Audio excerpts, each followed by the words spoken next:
So I think one thing that you may be convinced with already is that we need alternatives to kinetic modeling. So why would we need alternatives to kinetic modeling? Essentially, but the key thing I want you to hit at right away is that kinetic models involve very large number of parameters. If you want to build a genome scale kinetic model, people have, by the way, it's very tricky, very difficult, simply because you have to estimate something like 2000 parameters. Unless you have very respectable tight estimates for each of the parameters a priori, you are not going to be able to estimate or build such models very effectively. But people are bravely attempting this, and with good reason. But clearly you need a simpler method, right? And we have already discussed at the very beginning, it all depends on the questions you want to ask. If all I want to know is whether post this gene deletion is my E. coli going to grow or not, I do not need to build a dynamic model. Most likely I do not need a dynamic model, and we will see how constraint based models can actually give you answers to questions like that. So, in constraint based modeling was literally founded by Paulson and colleagues. Paulson was at UCSD then, and I think he is one of the major proponents of constraint based modeling, and their lab has brought out a lot of work, and there are many other fantastic scientists who have since contributed, notably Kostas Maranas, Eitan Rupin, and a few others, many others, and there are other people like Nielsen and so on who have made a lot of contributions to constraint based modeling in terms of building models and using them to make predictions and so on. So, what is constraint based modeling? What do we mean by constraints? I am just asking a generic question, I am not trying to motivate what I am preempt what I am going to cover today, but what do we mean by a constraint in general? Limit some guidelines and limitations that. So some limitations, I think limitation is a good word, right? And it also makes a lot of sense in the context of biological systems, because you always talk about a growth limiting substrate, right? Something of that sort. So there's always a constraint that every system has to function with, right? So constraints govern all possible biological functions, and organisms exist in resource scarce environments, and fitter organisms survive with higher probability, and fitness itself requires satisfying several constraints which limits the range of observable phenotypes. So at this point, I want you to think about what kind of constraints do we need to satisfy to live, or what organisms need to satisfy to survive, what constraints must they satisfy. Can you think of some simple constraints? The amount of nutrients one should need to. Concentration. Yeah, so nutrients, but something more macroscopic.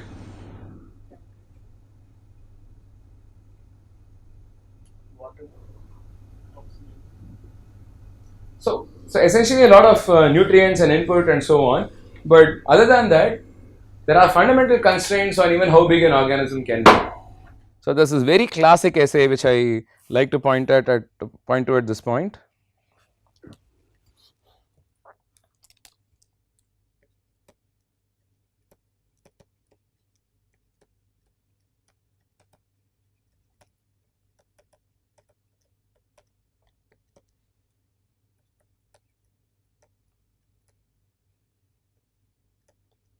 A really decorated biologist, JBS Haldane, who essentially wrote this essay in 1926, I think, on being the right size, where he essentially argues that a human being can only be so big, an elephant can only be so big, whereas an insect does not need to have oxygen in its bloodstream, because it has got such a small body, to power it can take air by diffusion, take oxygen by diffusion, right. So there are constraints. So if you want to have a bigger animal, it has to have better machinery. So why don't we have a 20-foot tall human? Could we have?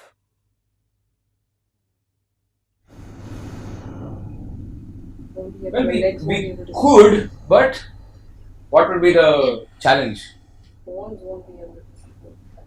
Yes, in fact, that's actually what Haldane argues, right? He argues that you can't, there is some dependency between the weight an organism can can be, and the cross section of its bones, right, because it has to support that kind of a weight, right. But even simpler than that, I would think of something else before even I go to bones. Yeah. So can you have a heart that's powerful enough to pump blood 20 feet in a human being? I mean, it does it in giraffes, but can it do it in human beings? Right. So those might be the constraints. So these are some sort of implicit constraints. You don't really stop and think about these constraints, but clearly there are some constraints that you have to follow. If you step to the microscopic level, there are clearly other constraints that one has to follow. For example, thermodynamics. No reaction in your body can violate thermodynamics. No reaction in your body can violate stoichiometry. Right? So there are some such obvious constraints that exist in nature.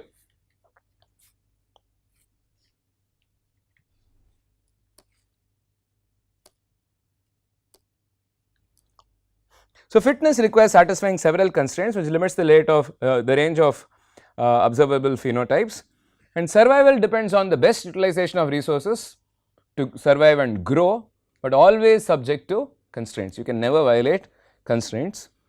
So the next idea is that since phenotypes must satisfy constraints, constraints can help eliminate impossible behaviors, right.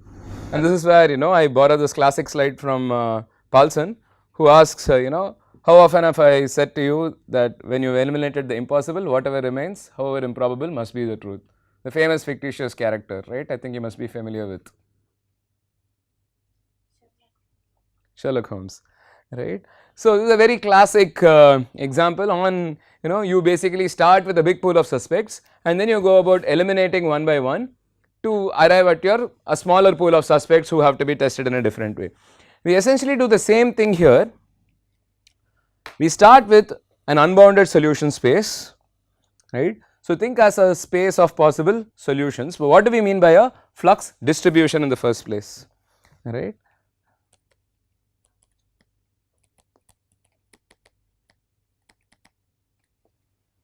I want you to recall what a metabolic network is.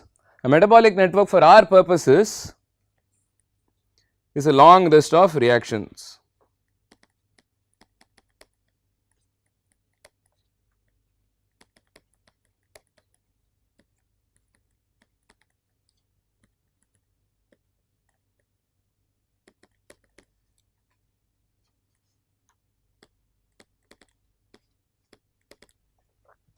I said approximately this is what a metabolic network is. If you recall, we had an analogy with traffic networks and things like that and so on. So this is your metabolic network,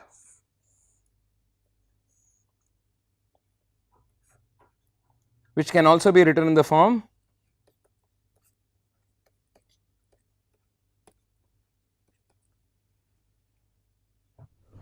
right. You remember we did this on how do we write out each fluxes. So you would say that dA by dt is going to be minus VR1 or minus V1, right, and dB by dt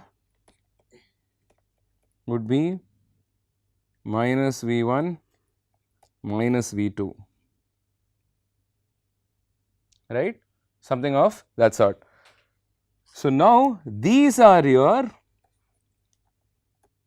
rates, which we also call fluxes. What is the flux in general? Chemical engineering? Quantity per unit area. A flow per unit area. Here we just drop the unit area. We just talk about flow or rate of any given chemical reaction. So, given the system, we are tasked with finding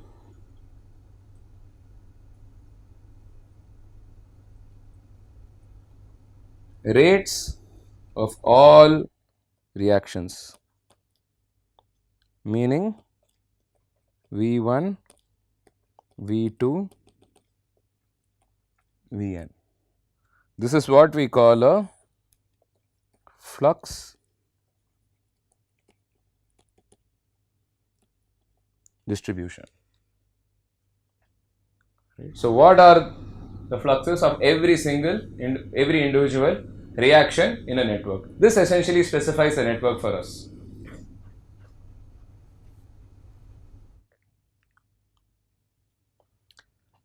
So think of this as a flux space, right? It's a 3-dimensional space. So you have flux A, flux B and flux C, right. So just think of it as 3 reactions V1, V2, V3, right. Now you apply constraints to eliminate improbable suspects or impossible, infeasible solutions, infeasible suspects or solutions, and you come up with a much smaller subset. So you will note that from one infinite subset we have gone to another infinite subset, but clearly this is quite restricted. So the idea is simple. What we do is, you may actually be very familiar with something of this sort. I will come back to it in a moment, in a few slides. You start with, so now any point in this space, in fact I should draw it this way, any point in this space is a possible solution, right, for a system with 2 reactions. But now if I say V1 greater than 0, V2 greater than 0, it becomes this region. Now if I say V1 equal to V2, it becomes this very line, right. So every solution on this is a possibility, right. And then if I know something more, if I know 0 less than V1 less than 5, right, that might say that all the solutions are on this part, let us say this is 5. So you can, these constraints basically help eliminate impossible behaviors, impossible flux solutions. What kind of constraints do we put? How do we impose these constraints? Let us look at it.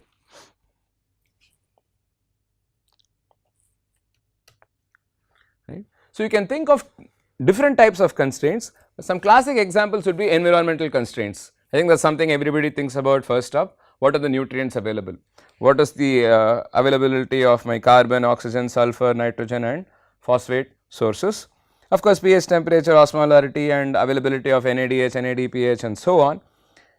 And many of these are condition dependent constraints, so they are actually variable, they are not fixed. Right. This is one set of constraints. The other really interesting set of constraints are, there are some self imposed restraints by the cell, which is almost counterintuitive, right. So you expect that the cell will do something, the conditions are actually feasible for the cell to do something, but it actually does not. Why? Can you think of an example?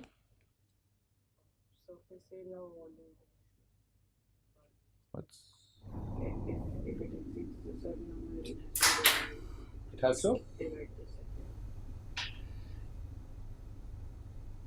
Well, so that could be one, yeah, right, because it's not something. So you think the cell can potentially survive with a larger volume or something, but it has to break down into 2. Yes. What else?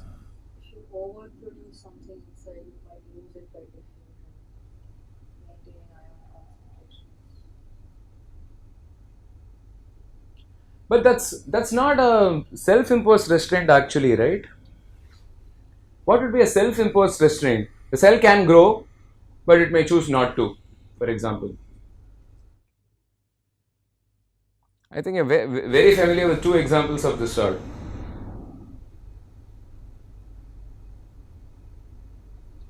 When does the cell choose not to use the substrate?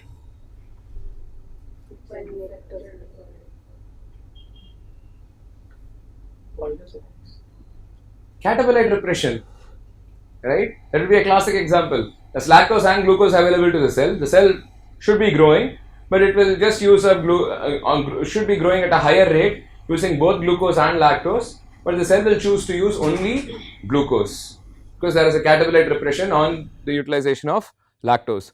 Once glucose is exhausted, you have a dioxic shift and the lactose enzymes are then expressed, the genes are expressed, and then the lactose metabolism kicks in. Right. So, the cell essentially chooses not to use lactose, right. So, another very similar example, a cell chooses not to grow,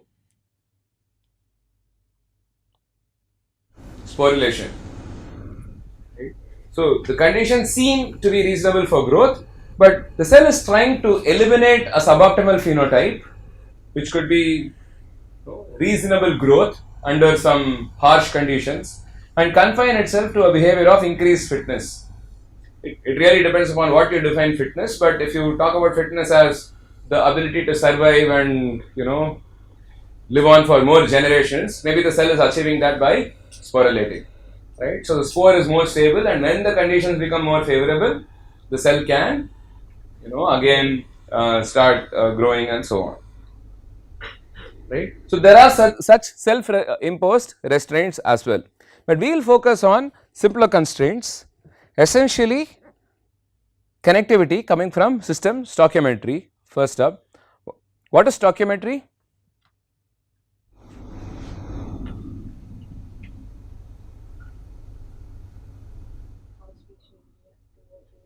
In what ratios, right? So, there are clear dependencies. Okay. So, 1 mole of glucose will produce exactly 1 mole of fructose, not a molecule more, not a molecule less. 1 mole of glucose will produce exactly 2 moles of pyruvate via glycolysis, right. So, this becomes a nice constraint, and of course, there is thermodynamics. There are some reactions that can only go in a particular direction, some reactions would be reversible, they can go in either direction, but there are such constraints. Then there are maximum flux rates, right. So, every enzyme has a particular turnover number, right. It may not be able to turn over more than x number of molecules per second, and there are there's genetic regulation, there's you need to worry about time constraints, mass action, there are many other constraints that you may be able to think up of, but most importantly I would say are connectivity, thermodynamics and capacity. So, what would this translate into practice? We will see shortly. So, let us take a very simple example. What is the size of the stoichiometric matrix for this system?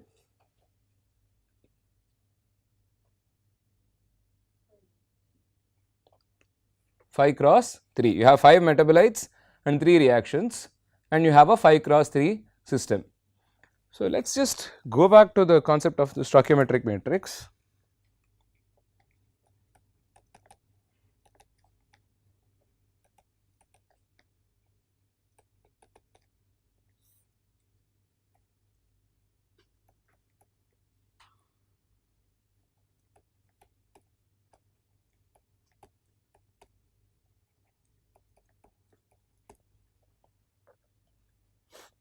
What do you think? Do you usually have more metabolites than reactions, or more reactions than metabolites, or roughly the same number of metabolites and reactions? So, are you going to have a square stoichiometric matrix, or a fat stoichiometric matrix, or a tall matrix? Tall, that would mean this. Why?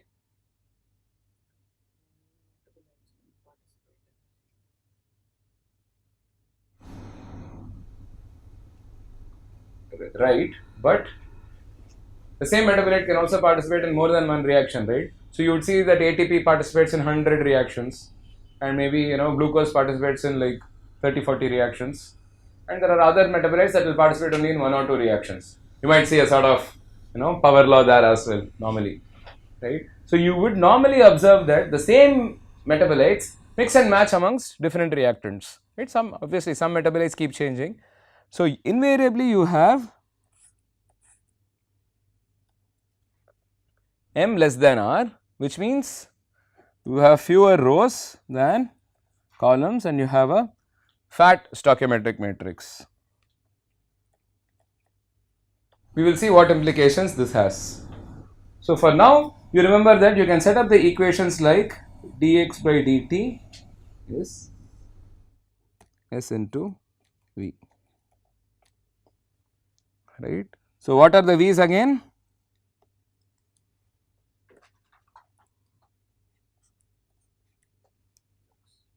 Fluxes.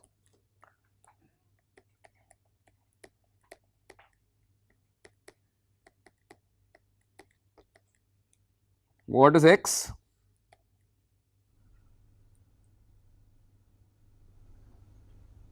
Yeah, concentrations.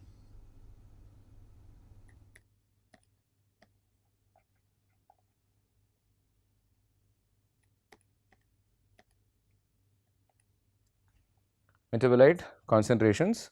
So, rate of change of metabolite concentrations linked via the stoichiometric matrix.